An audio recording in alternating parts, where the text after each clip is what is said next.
Concedo a palavra imediatamente à senhora Mariana Waik, médica ginecologista.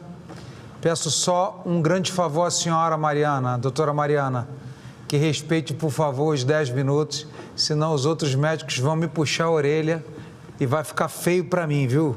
Vai ter que fazer cirurgia, tem cirurgião aí, de orelha. Tá bom, então.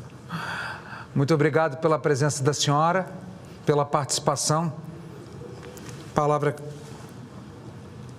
Obrigada, primeiro, a possibilidade da gente estar fazendo essa discussão. E eu vou falar de um tema de uma parcela da população que eu acho que não pode ficar esquecida quando a gente fala do implante hormonal. E muito importante a gente falar que a gente não está discutindo substâncias, a gente está discutindo uma via, né?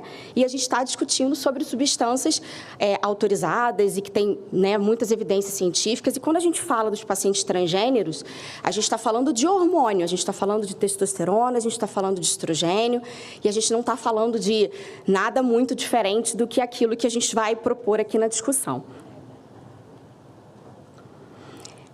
Então, eu sou ginecologista, obstetra, eu tenho título de especialista pela Febrasgo, a qual a minha sociedade, que eu respeito muito, mas o fato de eu respeitá-la não significa que eu não possa ali também ter algumas divergências em relação a algumas questões, e sou usuária de implantes hormonais.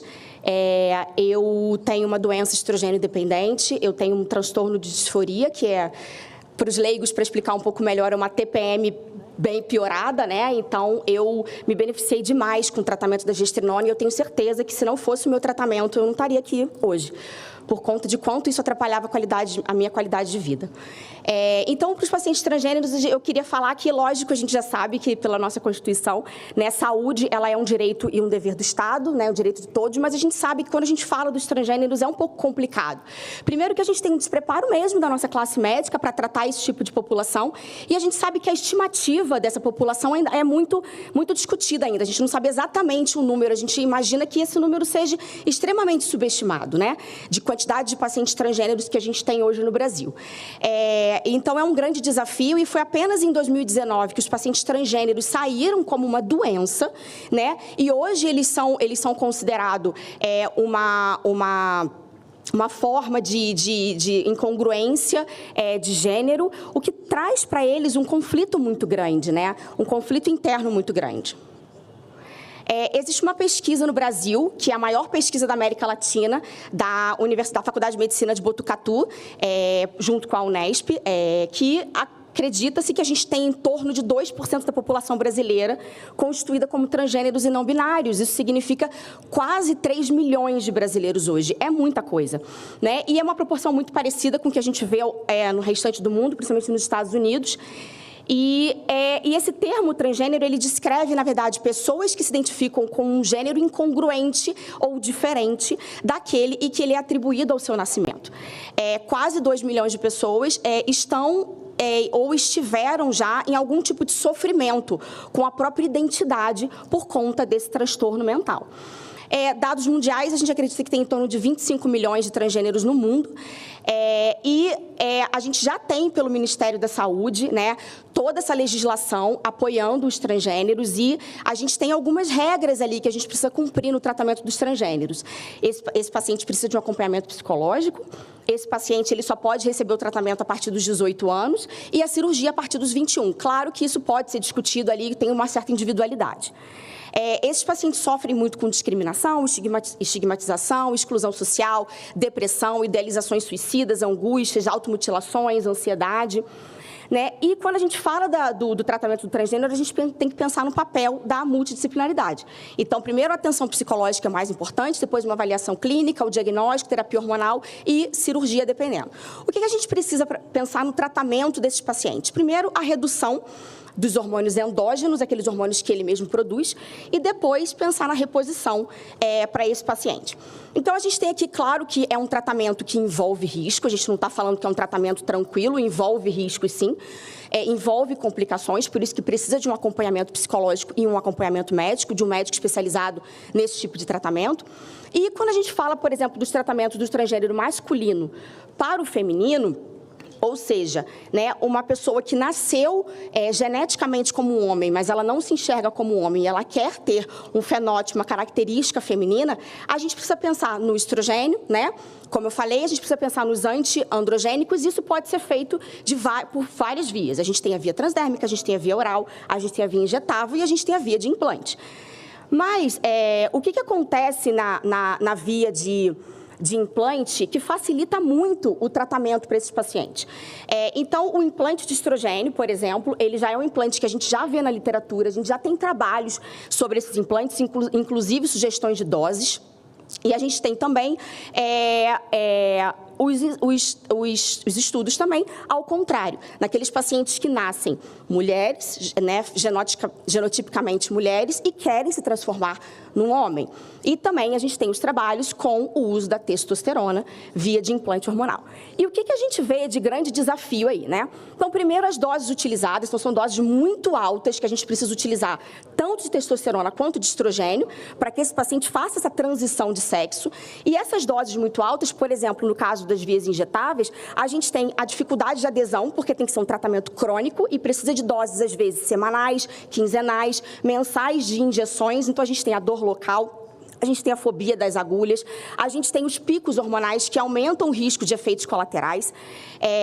Por exemplo, a polistemia, que é um efeito colateral muito comum nas testosteronas injetáveis, por conta do aumento do hematócrito, que pode levar ao risco de trombose. Então, às vezes, a gente precisa interromper o tratamento desse paciente por conta dessa complicação.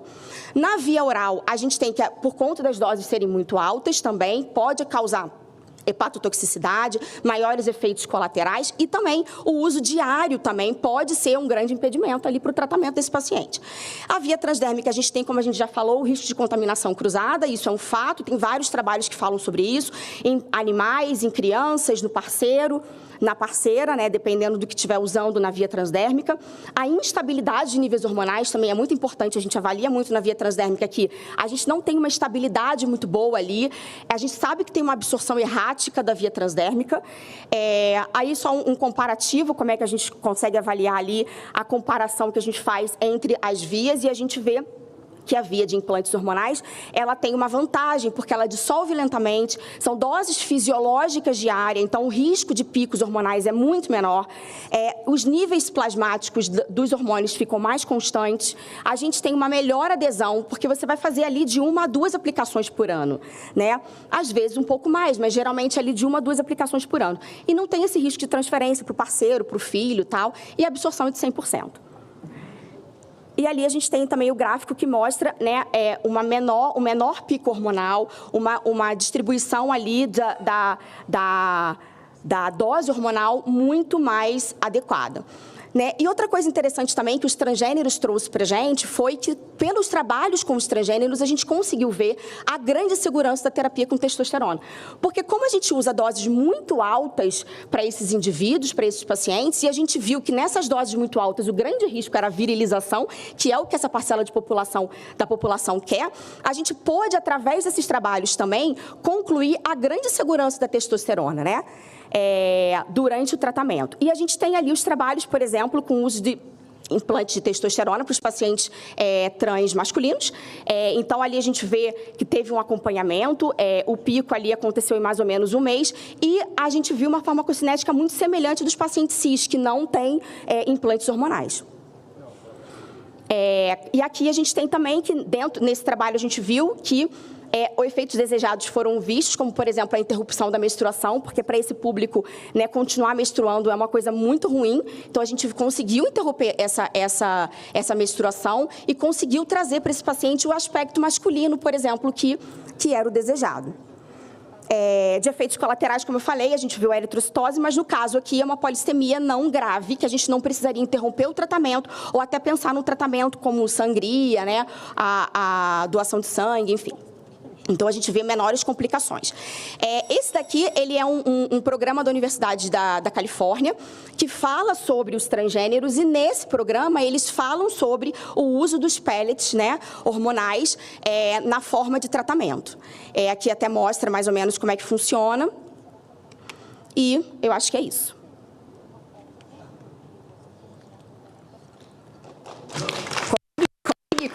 Vamos conseguir. Doutora Mariana, olha, ainda tem 30 segundos, não quer mais falar? Então, vamos falar. Então, assim, na verdade, a minha intenção de falar dos transgêneros é justamente falar que uma parcela de população que ela já tem uma discriminação tão grande, né? Ela já sofre um preconceito tão grande e elas precisam de acolhimento.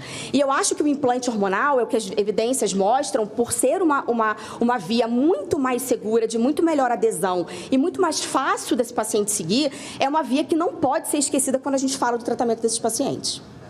Doutora Mariana, sem palavras para agradecer a sua contribuição. Obrigada a vocês, a sua presença e também... A precisão no tempo. E a precisão no tempo, Pois é. né? Obrigado.